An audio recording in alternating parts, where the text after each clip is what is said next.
What's up, everybody? I'm Caleb also known as NFL Caleb 22, and this is Betting the NFL Week 1. And as always, here with me is my co-host, Derek Wetley, also known as DWeezy. What's going on, man? Man, we're 24 hours away from having bets that cash and tickets that hit the trash. We're going to have people crying and people celebrating. It's back. Football is back, baby. Absolutely, football is back, and also making money is back.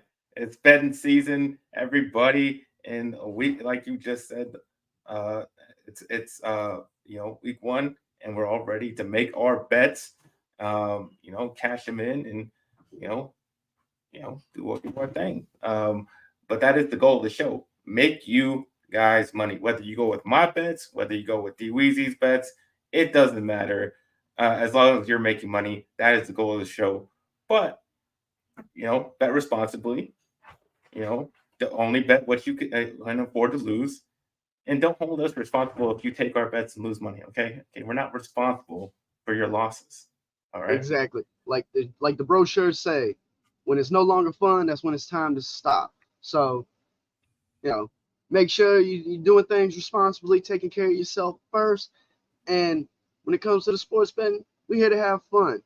And like my man said, whether you're following the bets, whether you're telling our action, or hell, even if you're fading us. I know me in the past, I've probably been a good fade for people out there. So make sure to jump in those comments and let us know what action you're looking at and how we helped you. And it's much easier to lose a few dollars than making a bet to eat dog shit if your team loses. So you That might want is to not very make true. don't make those bets either. Okay. Yeah, Just, I, you I'm said I'm not sure I could afford to make a bet like that. yeah, exactly. Only make bets of what you can afford to lose. That is the key to betting, and how to bet responsibly. We'll say what's up to my dad. What's going on? It is football time, and we'll get right into week 1, our week 1 bets. But before we do, uh, if you guys can subscribe to the channel, like this video, join our Patreon if you really like to support us. The link is in the description down below. And yeah, we just really appreciate you all for watching and tuning in for this, because we're going to have a hell of a season. We're going to make a lot of money. So let's get to it.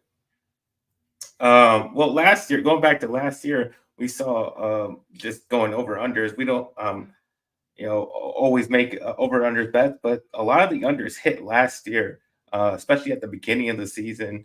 A lot to do with not a lot of practice time, not a lot of preseason. As far as the over unders, what do you think the trend continues going into the early part of the season? Do you see a lot of overs hitting this weekend? What are your overall thoughts going into week 1? Well, looking at some of the matchups, I definitely would start to lean to the under, but last year for first time we saw 3 preseason games, more joint practices, but we're also seeing less padded practices, less practice time on the field, and it was something we touched on last season, and I think we see some of that this season too, where some of these teams may be looking at the first couple of weeks of the regular season in a preseason fashion. You know, those of us that grew up with the traditional season preseason format, you kind of knew that fourth game was basically for players trying to make the roster, depth players. It was that third preseason game that you looked at where you might see sort of a dry run for what to expect in week 1. And last year, it seemed like with, cutting down to just 3 preseason games, a lot of that time that you would see starters out there um, seemed to disappear. And I think we saw some of that in this preseason. I know following my Panthers, it was something that was highlighted and touched on, whether it be in the media, fans, but wanting to see starters out there. And we really didn't get that. Now, in the third preseason game, we did see a little bit of, a full first string squad out there. Not for, a large portion of the game, but as I said, I think, this is something that we could potentially see bleed over into this season. And also looking at some of these matchups, in some of these matchups out here, you don't have impressive offenses going against each other. I know Yeah, I just mean, if you just looking at it right now, I mean, there is not a I don't see a point spread that's at 50 points. Like it's all under 50 points for the total on most of these games. Which I guess Vegas is looking thinking like you that their offense is probably going to struggle early part of the year, and there won't be too much high scoring games this week. that, and also, we do have an international game on the schedule, which can always be a curveball, especially it being a Friday game. Uh, you wouldn't think, you know, uh, playing a game on a Friday versus a Sunday, or hell, even now a Thursday, might affect teams or players. But anybody that follows sports, regardless of what sport you're talking about, athletes are machines of repetition. They get that schedule, they operate within that schedule. Every day has its purpose, and when you start mixing up those days, moving a game a day or two, it can really affect some of these teams. And then you throw in something like massive travel, where both Philadelphia and Green Bay are traveling down to Brazil. By no means a short or easy trip to make. It's something that's been talked about in betting circles for years now. West Coast teams traveling east, just the time difference and the amount of travel it puts on the player. What the hell is going to Brazil going to do to some of these players? I mean, Yeah. and me personally, that's a big reason why that matchup specifically I stayed off of, it being week one, not knowing what we're going to see out of a lot of these teams to begin with. And then you want to add in an extra little caveat like, oh, we're going to be playing in Brazil. Yeah, I'll just sit back and watch what happens, and maybe approach one of the teams in that matchup in week two. But as far as week one, nah, they can keep that. Well, since you just mentioned the Brazil game, we'll get right into our five best bets of the weekend, and I'll start with that Brazil game because I am taking that game. Um, I'm putting my money on the Green Bay Packers plus 3 points versus the Philadelphia Eagles. And I just can't believe that the Eagles are giving 3 points in this game on a neutral site field. This isn't even a home game. That means if they were at home, they would be a -6 at home. That I just don't see how that's possible. Just coming off of the season that they had. I mean, this was a team that was awful in the last part of the season. They gave up in the playoffs. I mean, it was just a complete mess. And then in the offseason, you have, Jalen Hurts and Nick Sirianni having their conflict and all these stories coming up about they don't get along and all that stuff. And then they don't really improve their defense at all, which was horrendous in the latter part of the season. So I just don't get it. I don't get how this Philadelphia Eagles team is -3 on a neutral site field. I see this more as an even money game, but if you're going to give the Green Bay Packers +3, then I'm definitely going to take that. I think their offense is going to be able to get going a lot sooner because they finished a lot stronger than the Eagles did. I mean, they had a strong finish to their season going against, getting obviously a win against my Cowboys, and then having the game against the Niners. I think they finished much stronger. I think they built up momentum after last season, and I just think there's a lot of excitement coming into the season for the Green Bay Packers. And I think that starts off with this week one game, and that's why I like them to outright win this game. But if you're going to give me 3, I'm going to take that all day. And another possible factor in this matchup, especially since you're riding with the Green Bay Packers, uh, Josh Jacobs having a more traditional running back, possibly a weapon that the offense can lean on, where it's not being ran directly through Jordan Love. When Aaron Jones was there, I think he was more of a threat in the pass game than the run game. Not to say that he wasn't effective in the run game, but you expected him to hurt defense more so through the pass game, meaning going through Jordan Love. And so having a possible, you know, every down back like Josh Jacobs that you can hand the ball off to, let him do his thing. And if need be, you still have Jordan Love in that offense that, for the most part, we're seeing as far as personnel, the exact same offense from last year. I think the only big loss was Aaron Jones, who they lost in free agency. But I think that was the appropriate time to move on from him. We've seen a little bit of decline in his play over the past couple of seasons. You know, age is such a factor when you're talking about the running back position. So yeah, by no means do I think the Packers will get blown out in this game. But yeah, it being down in Brazil, week 1, I'm definitely happy to stay off of it. But I could not resist jumping in on the opening night game, going to Kansas City versus the Baltimore Ravens. Well, talking Now, about the Baltimore Ravens, we gotta say what's up to Hendo. What's going on? One exactly, more day till that game starts. exactly. And in this one, I'm going with a little bit of a different angle. George Karlaftis over basically a half a sack, meaning he's going to go out there and get at least one sack. With the offensive line issues that the Ravens currently have, and from what we saw in the preseason, nothing to really dash those concerns. Karlaftis is a young player, I believe, in his 3rd or 4th year at this point. We've seen progression out of him basically every season. And I think he's one of the more underrated pieces of this Kansas City defense. Yes, you still have Chris Jones in the middle, who I think will draw a large majority of the attention.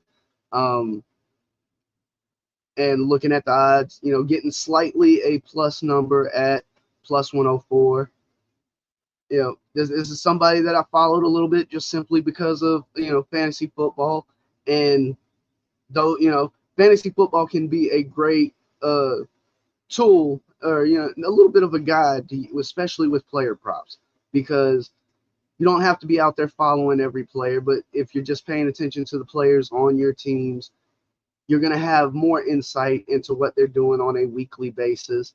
And to have this matchup where you have KC going up against a weaker offensive line, in my opinion, I think, only needing one sack, that could be very doable. And the fact that I'm getting it at a plus number, certainly couldn't walk away from it. So Karlaftis to have over half a sack in this game, plus 104, opening night, first bet on the season. So we're going to find, like I said, 24 hours away from finding out if that's going to be cashing or, tickets going in the trash.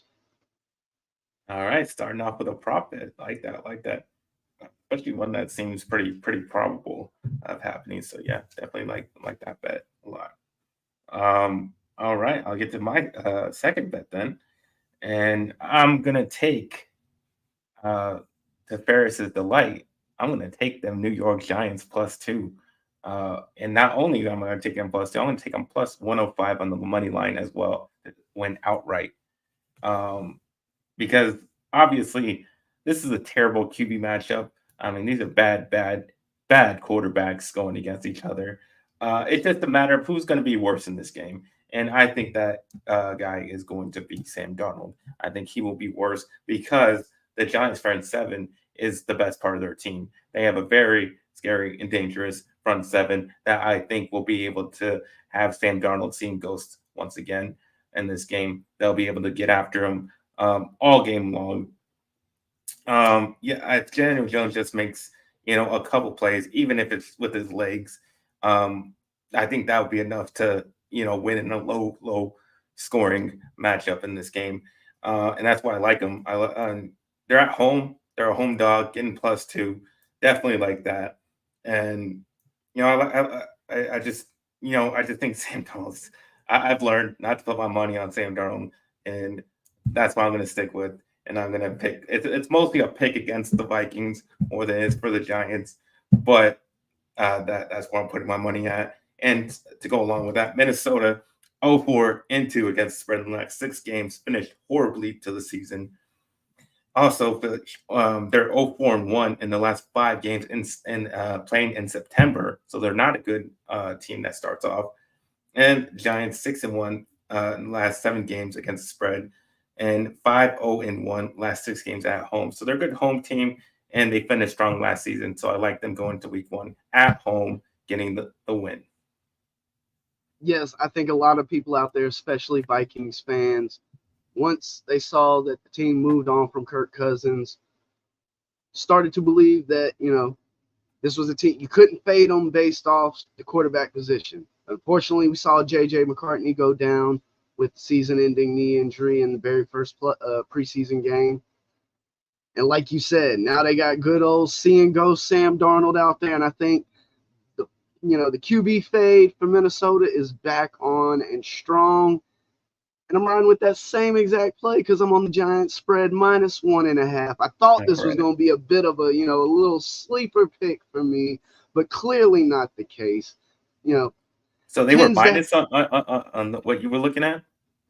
slightly -109, but that Wow, is at that's a big plus one difference and a from what half. the number I got. Oh yeah, and one of the reasons why we always tell people definitely make a point to shop around if you can, because the odds might be different, money might be flowing into books at a different rate, different sides. Um, so it can always be beneficial to at least view whatever options are available.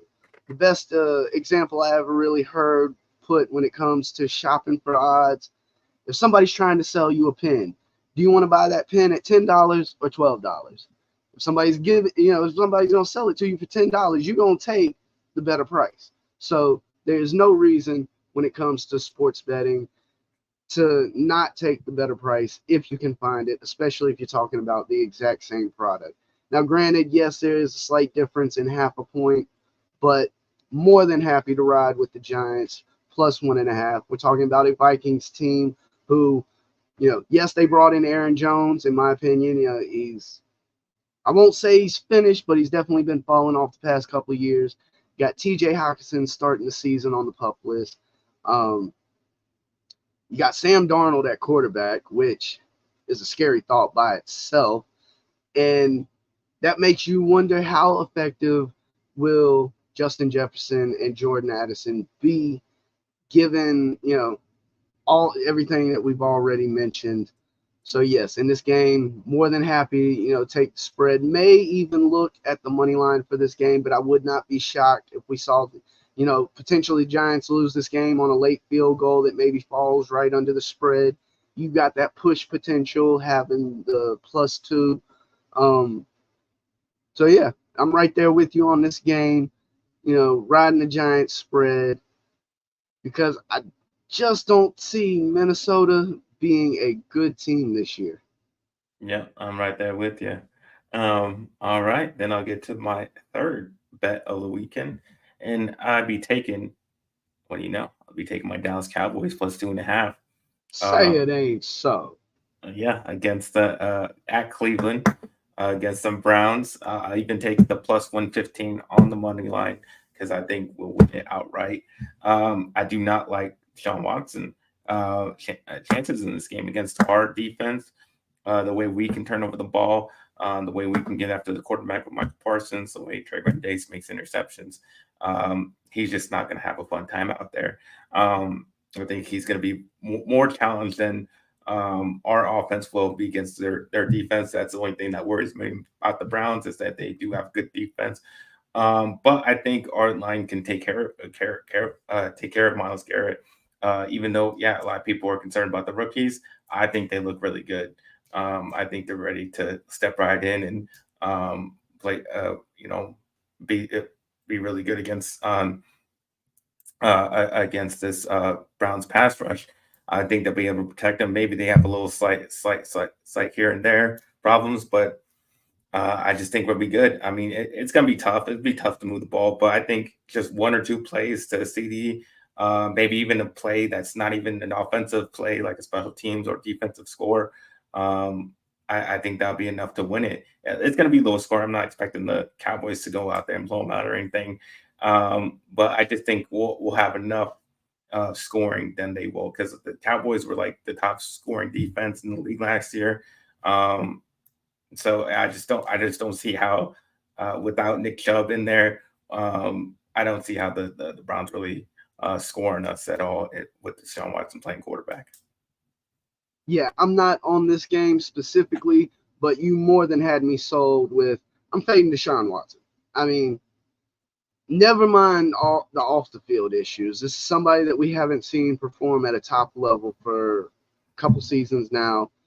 Last year, we did not see much of a bounce back given the basically year-long suspension that was handed down. And as you mentioned, going up against a tough defense, especially in the pass game, Cleveland's running game not being at full strength. Yes, I think Ford could be a potential player to watch out for this season, but in no way, shape, or form would I be looking to back the Cleveland Browns in this game. To me, this seems like a matchup where if you can potentially get up by, a couple scores, Cleveland doesn't have the weapons or personnel to really get back in the game. This is a team that for a few years now, under their head coach, has relied heavily on the run game and at times been very successful with it. The only catch to it is you can't fall behind teams. You can't use the running game to get back into games, especially if you're down, not even to say early in a game, but, mid-third quarter, if you're down 2 scores, you might not be looking to abandon the run game, but you're definitely looking to lean more on that pass game and try and get chunk plays and things of that nature. So definitely would feel comfortable backing the Dallas Cowboys in this matchup. Yeah, I Now mean, going in, go yeah, ahead, go ahead. yeah. I'm just saying, like, whether you like us or you're not, like I always say, you're not betting on the playoff Cowboys. You're betting on the regular season Cowboys, and we show up. We make a lot of people money when you bet on the Cowboys. We're very good against the spread. For the past, few, like the last 3 years, going 12-5 with our record outright. But against the spread, we're very good against the spread team. Yeah. Moving into my third bet, going back to the player prop markets, going to Detroit with Jahmyr Gibbs. Now, this was a rookie that we saw basically had the nation asking, why didn't we see him get the ball more? I think at least my expectations are we do see him more involved as far as being on the field. Yes, I think we can still expect a strong dose out of Montgomery in the running back position. But I was shocked to find this. It was a minus number. And anytime TD, you find it at a minus number, the book's almost screaming at you, they're going to score. Now, I was able to find it at, I believe, around minus 110, maybe. Yeah, I believe it was minus 110. But with this offense, especially in this matchup, I think that Detroit could put up not necessarily a lot of points, but definitely find the end zone a handful of times.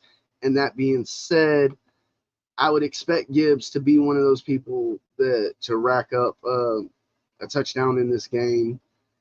And, yes, there is, history between these two teams. Goff coming from the Rams, Stafford on the other side now. Sean McVay has shown a tendency over history of basically, there's some matchups out there that he just seems to naturally get the better advantage. But something I'm going to be looking at, there's no more Aaron Donald in the middle of that defensive line.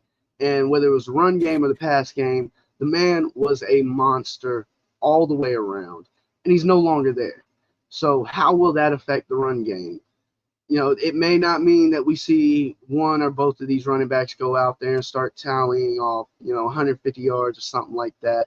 But in a scenario where we're talking about Detroit potentially being in the red zone, being inside the 10, I definitely like a scenario where you have Gibbs on the field.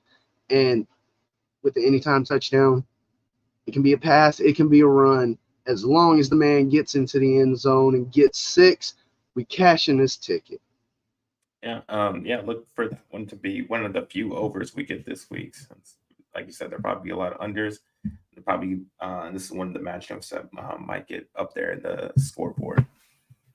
But I'll get to my third pick of the week. I mean, my fourth one, number 4, and that is I'm taking the Los Angeles Chargers -3 at home versus the Las Vegas Raiders.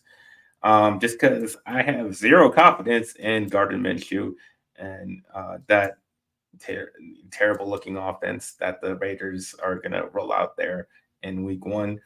I got to see this, team up close. I did go to the preseason game and watch to watch Gardner Minshew, and he did not look good. I think I've said before on the futures betting episode that I think Harbaugh is going to make an immediate impact on this Chargers team, and I think that starts here in this first game coming out. I think he'd want to pound the run behind the offensive line. He's built up there, and I think that'd be their focus.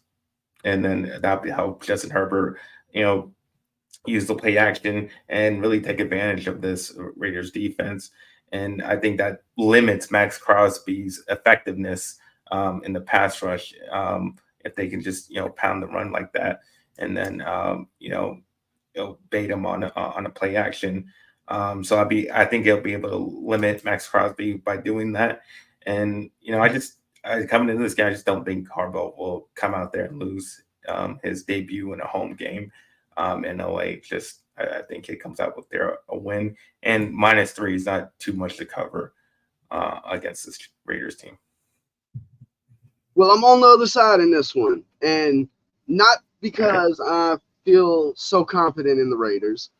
More so, yes, John Harbaugh has shown that he's, a good coach, whether it be at the college or pro levels. He's had success at both. But something that really stood out to me and was a large reason why I took a few unders on some of the future props for this team, especially in the past game, that offensive coordinator, Greg Roman. We've seen in the past at the NFL level, this man does not have a playbook worthy of probably even being at the college level, yet alone the pro level. And yet here we see him with a second stint in the NFL. Now, I do expect them to lean more on the run than we've seen in the past. Another question about the Chargers coming into this game is, what is the health of Justin Herbert? No, that does not mean he necessarily misses the game, but this is something you definitely wonder about when backing this team, because we saw it last year. If Herbert was not healthy, this team could not move the ball. For whatever reason, they kept Easton Stick around, or at least the dead body of Easton Stick, because they made a trade for a backup. I remember. Didn't they make a trade for somebody? I'd have to look into that. I'm not 100% sure, but yeah, I can't. Either way, I still wouldn't feel confident about that. If your big it doesn't make it any better about it. Exactly. I don't think they're relying on Easton Stick though. So yes, this is like I said, this is not an overabundance of confidence in the Raiders in this Taylor game. Heineke, that's who they traded for. I'm not sure that's any better. Yeah, that's what I say. It's not even, but they're not.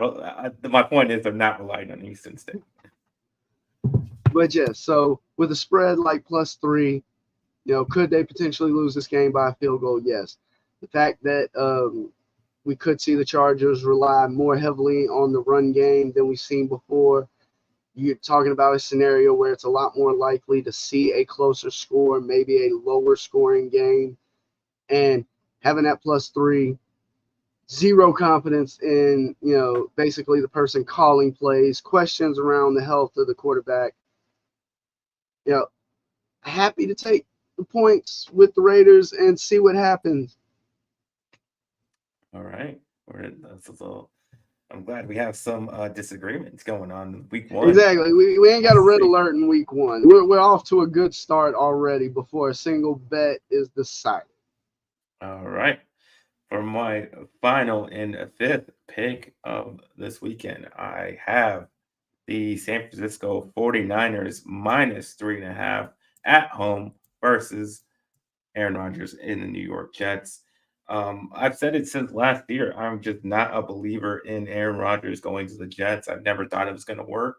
Um, I just, I definitely don't think it's going to work after what happened last year, coming off a torn Achilles in week one. I just don't see that how that got any better. Obviously, you heard a lot of talking and noise coming from this offseason in the Jets and Aaron Rodgers, missing out on practices and whatnot. I just think there's too much going on for them to be really focused on what they have to do, especially against a 49ers team, which I think has been a little reinvigorated in recent and just this past week, signing Brandon Ayuk and then finally signing Trent Williams. Now I think they got their guys back. I think that brings some excitement into this 49ers team. And that's why going into week one, I love them at home as a minus 3.5 favorite. I think the 49ers offense will just pretty much overpower a good Jets defense. But we saw that Hassan Reddick is still holding out over there in New York, so they won't have him. That's good for the Niners, and the Jets will, kind of just be the Jets again. Once again, they're gonna be disappointments like they always are. Yes, and another possible factor along the lines of a reinvigorated San Francisco team. We all heard the news about their rookie wide receiver who ended up being in a, I don't know if it was specific, I know it was a robbery. I don't know if it was carjacking, the exact details, but sustained a gunshot wound to the chest. Was in stable condition, soon after. Was able to leave the hospital a day or two later. Not anything you want to hear as a person, yet alone, an athlete in a sport as demanding as football, and especially being a rookie, first home game.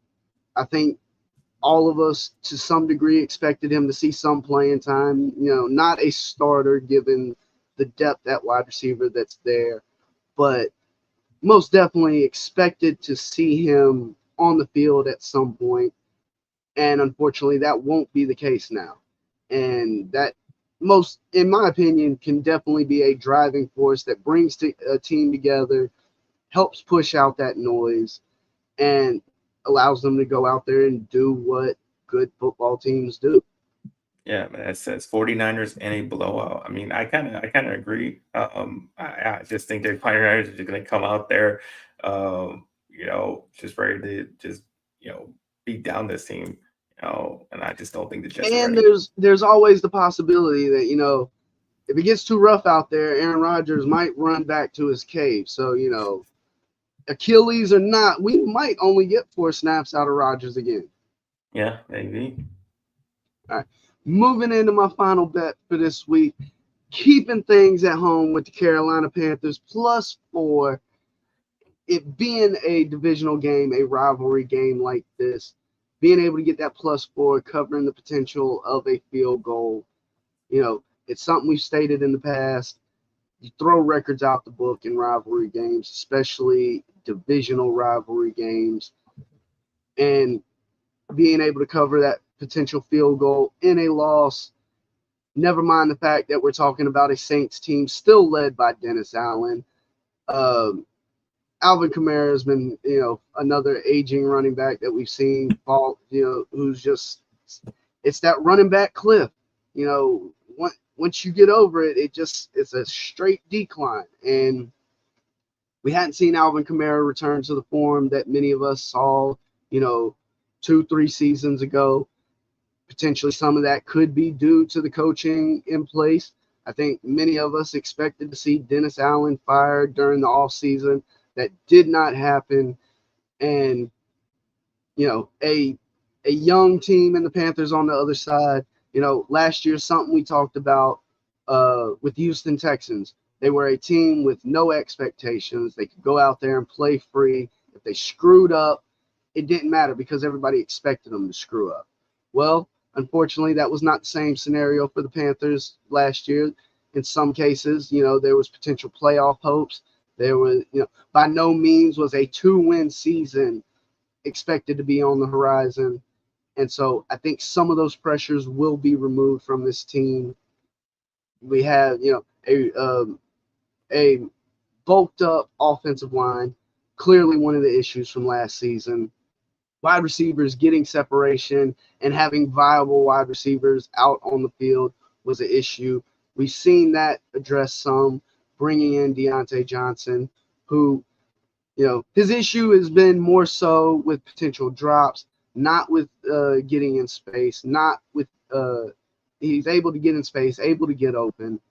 One thing we did not see out of Bryce Young a lot last year was bad decision making, bad turnovers, even, basically in a worst case scenario. So coming into a fresh season with really no expectations, a lot of people out there doubting him, new head coach who seems to have at least, it's hard to bank much off of what you see in the preseason, but we do see, little traits that make you want to believe that they'll be able to scheme players open. They brought in a couple of tight ends, and I think that's been an issue in the past. They lost Hayden Hurst from last year, Tommy Tremble, Ian Thomas. I don't think those are reliable tight ends, especially in the pass game. And one of those coach speak sayings that you'll hear out there. You'll hear a lot of in the media. Having a reliable tight end is almost the best thing you can do for a young, inexperienced quarterback. So, having wide receivers that can get open, having potentially a more reliable tight end. It'll be interesting to see how the running game plays out. Does Miles Sanders bounce back? Do we see Chuba Hubbard get more of a bulk of the carries? It'll be interesting to see how that plays out. And further down the line, we'll be seeing Brooks, the running back they drafted this season, who's currently on the PUP list due to an injury from last year in college. So, yeah, I definitely think there's a lot of excitement surrounding the Panthers. And so you're going to give me +4 in a rivalry game with a team that could be just as bad, if not worse than the Panthers. Definitely going to be riding with that. Start off the season. Would not be shocked entirely if the Panthers went out there and got the outright win. With the win total at 5.5, I definitely think this is a game. Not to say it would be stealing a win, but they could definitely come out of this week 1 matchup as a team that's 1-0.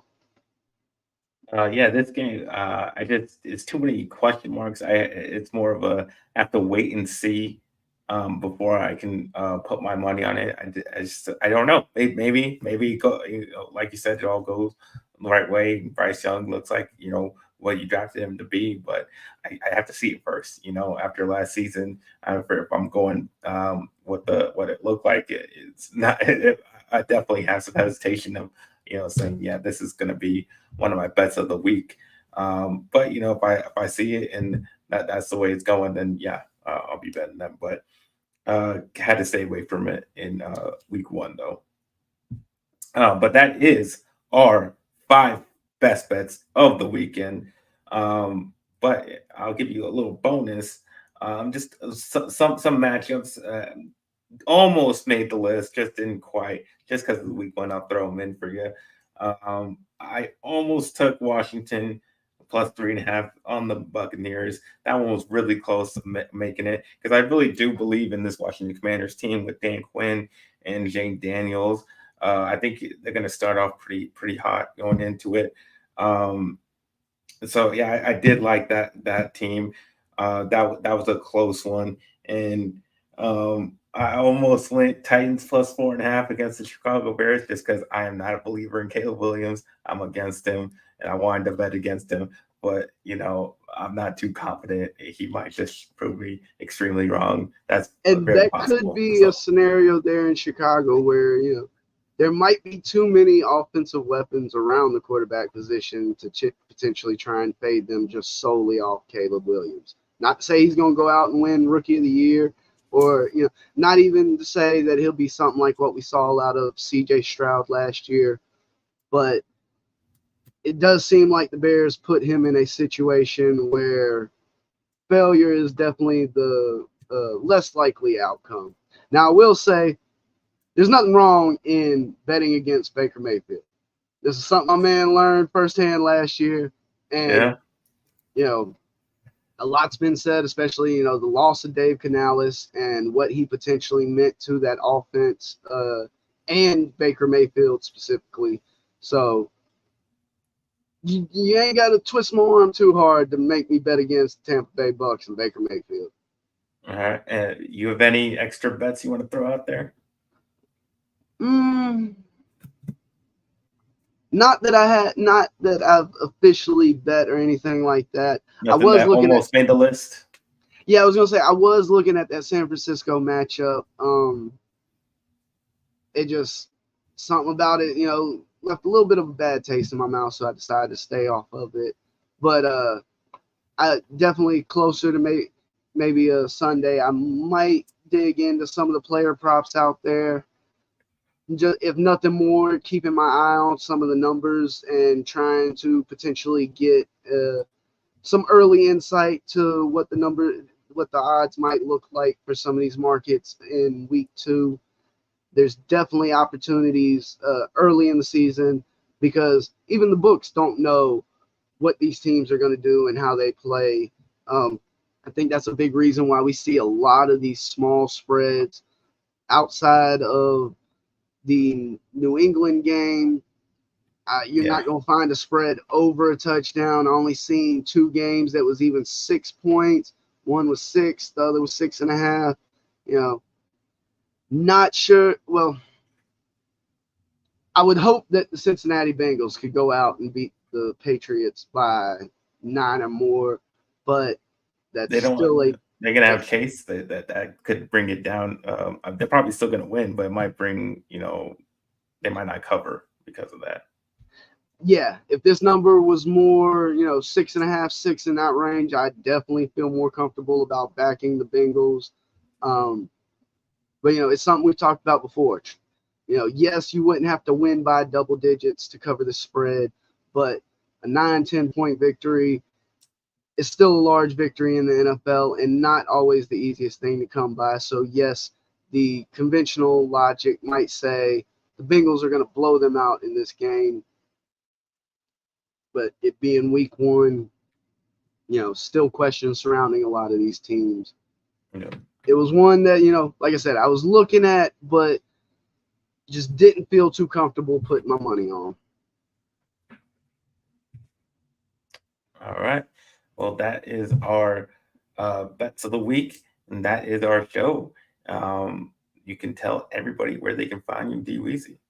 Yes, the folks out there can reach me on YouTube at Backyard Action Media and on Twitter at The Yard Bets. You can find me at NFL22 on Instagram and X/Twitter. And you can find me on this channel every Friday at 3 o'clock, talking Cowboys, talking Giants, doing good friends, better rivals with my co-host Ferris Mutana. Obviously, we'll be previewing the week 1 matchups, Giants against Vikings and Cowboys versus Browns. And every week after, we'll be reviewing the previous week, previewing the upcoming games. So tune in for that on Fridays at 3 o'clock. Like I always say, this is week 1, and we about to get ready to make that money.